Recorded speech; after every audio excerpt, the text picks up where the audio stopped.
In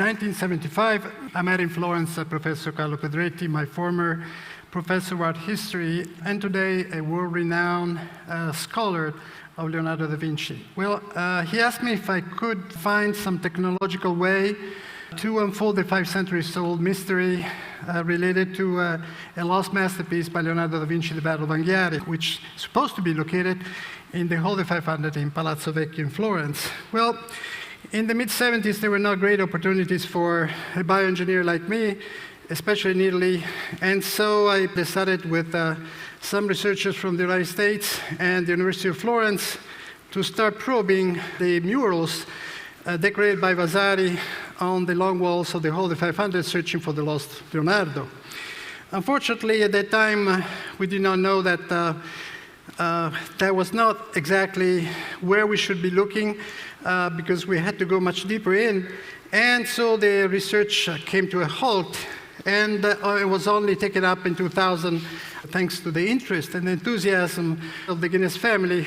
Well, this time we focus on trying to reconstruct the way the Hall of 500 was before the remodeling, and the so-called Cellar Grande, which was built in 1494, and to find out the original doors, windows, and in order to do that, we first created a 3D model, and then with thermography, we went on to discover hidden windows. These are the original windows of the hall of the Sala Grande.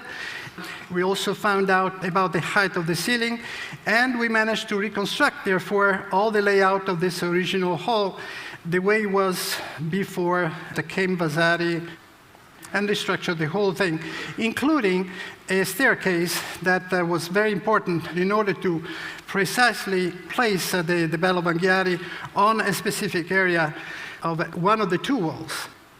Well, we also learned that Vasari, who was commissioned to remodel the Hall of 500 between 1560 and 1574, by the Grand Duke Cosimo I of the Medici family, we have at least 2 instances when he saved masterpieces, specifically by placing a brick wall in front of it and leaving a small air gap. One, the Trinity of Masaccio, the Church of Santa Maria Novella in Florence.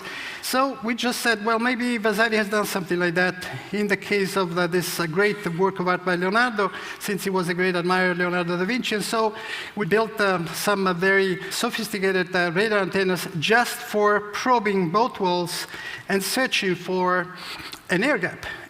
And we did find, mainly on the right panel of the east wall, an air gap. And that's where we believe the Battle of Anghiari, or at least the part that we know has been painted, which is called the Fight for the Standard, should be located.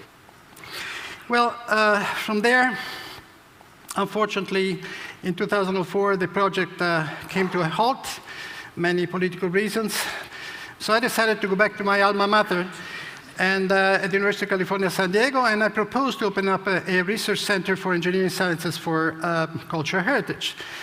And in 2007, we created CISA 3 as a research center for cultural heritage, specifically art, architecture, and archaeology. So students started to flow in, and we started to build technologies, because that's basically what we also needed in order to move forward and go and do field work. We came back in the Hall of 500 in 2011, and this time with a great group of students, and my colleague, Professor Falco Kustner, who is now the director of CISA 3, and we came back just since we knew already where to look for, to find out if there was still something left. Well, we were confined, though, limited, I should rather say, for several reasons that is not worth explaining, to endoscopy only of the many other options we had. And with a 4mm camera attached to it, we were successful in documenting and taking some fragments of what it turns out to be a reddish color, black color, and there's some beige fragments that later on we ran much more sophisticated exams, XRF, X-ray diffraction, and the results are very positive so far. Seems to indicate that indeed we have found some pigments. And since we know for sure that no other artist has painted on that wall before Vasari came in, about 60 years later, well, those pigments are definitely related to mural painting and most likely to Leonardo. Well, we are searching for the highest and highly praised work of art ever achieved by mankind. As a matter of fact, this is by far the most important commission that Leonardo has ever had. And for doing this great masterpiece, he was named the #1 artist in Florence at that time. I had also had the privilege since the last 37 years to work on several masterpieces, as you can see behind me. But basically to do what? Well, to assess, for example, state of conservation. See here a face of the Madonna of the chair that when just shining UV light on it, you suddenly see another different lady, aged lady, I should rather say. There is a lot of varnish still sitting there, several retouches, and some over cleaning. It becomes very visible. But also, technology has helped to write new pages of art history, or at least to update pages of art histories. For example, the lady with the unicorn, another painting by Raphael. Well, you see the unicorn, a lot has been said and written about the unicorn, but if you take an X-ray of the unicorn, it becomes a puppy dog. And no problem, but unfortunately, continuing with the scientific examination of this painting, came out that Raphael did not paint the unicorn, did not paint the puppy dog, actually left the painting unfinished. So all this writing about the exotic symbol of the unicorn, unfortunately, is not very reliable. Well, also authenticity. Just think for a moment, if science really could move in the field of authenticity of works of art, there would be a cultural revolution, to say the least, but also, I would say, a market revolution, let me add. Take this example, Otto Marseille's nice painting, which is still life at the Pitti Gallery, and just have an infrared camera peering through, and luckily for art historians, it just was confirmed that there is a signature. Otto Marseille's even says when it was made, and also the location. So that was a good result. Sometimes it's not that good.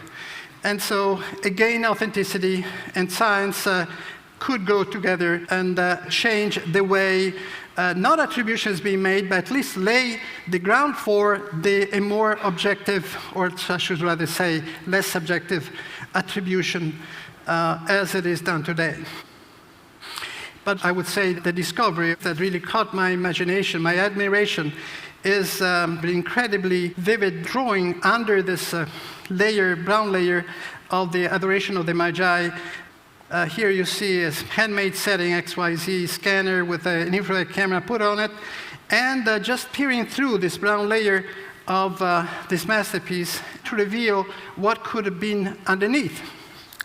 Well, this happens to be the most important painting we have in Italy by Leonardo da Vinci, and look at the wonderful images of faces that nobody has seen for 5 centuries. Look at these portraits. They are magnificent. You see Leonardo at work. You see the geniality of his creation right directly on the ground layer of the panel. And see this cool thing, finding, I should rather say, an elephant. Because of this elephant, over 70 new images came out, never seen for centuries. This was an epiphany. We came to understand and to prove that the brown coating that we see today was not done by Leonardo da Vinci, which left us only the underdrawing that for 5 centuries we were not able to see. So thanks only to technology. Well, the tablet. Well, we thought, well, if we have this pleasure, this privilege to see all this, to find all these discoveries, what about for everybody else? So we thought of an augmented reality application using a tablet. Let me show you, just simulating what we could be doing, any of us could be doing in a museum environment. So let's say that we go to a museum with a tablet, okay? And we just aim the camera of the tablet to the painting that we're interested to see, like this, okay? And then we just click on it, we pause, and now let me turn to you. So the moment the image, or I should say the camera, has locked in the painting, then the images we just saw of the underdrawing are being loaded. And so, see, we can, as we said, we have zoom in, then we can scroll, okay? Let's go and find the elephant. So all we need is one finger. We just wipe off, and we see the elephant.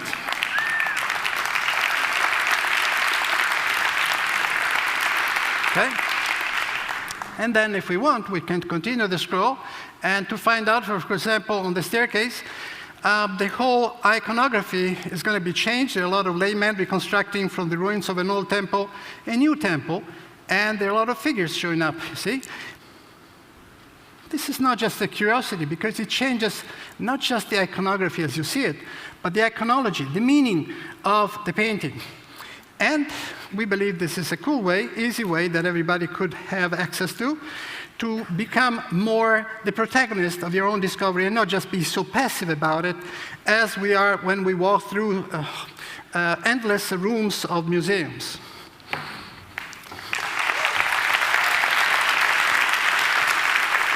Another concept is the digital clinical chart, which sounds very obvious if we were to talk about real patients, but when we talk about works of art, unfortunately, it's never been tapped as an idea. Well, we believe, again, that this should be the beginning, the very first step to do real conservation, and allowing us to really explore and to understand everything related to the state of conservation, the technique, materials, and also if, when, and why we should restore and or rather to intervene on the environment surrounding the painting. Well, our vision is to rediscover the spirit of the Renaissance, create a new discipline where engineering for cultural heritage is actually a symbol of blending art and science together. We definitely need a new breed of engineers that will go out and do this kind of work and rediscover for us these values, these cultural values that we badly needed, especially today. And if you want to summarize in one just single word, well, this is what we're trying to do. We try to give a future to our past in order to have a future. As long as we live a life of curiosity and passion, there is a bit of Leonardo in all of us. Thank you.